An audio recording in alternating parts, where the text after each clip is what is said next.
Hello guys, today I'm going to show you how to remove Jcpenney security tag. So first is to identify the tag. Locate the security tag on the garment. It usually has a bulging portion and uses a typical ink tag mechanism. 2 is to use a powerful magnet. Hold the powerful magnet to the bulging portion of the tag.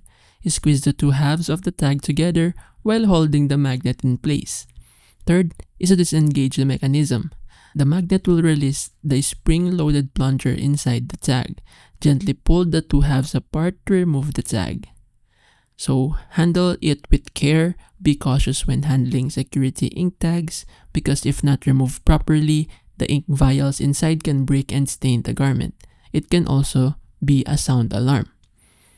The mechanism inside the tag is very simple. It consists of a spring-loaded plunger that locks onto the serrated pin. When the magnet is applied, it moves the plunger, allowing the pin to be released. This action unlocks the tag, making it easy to remove. So basically that's it.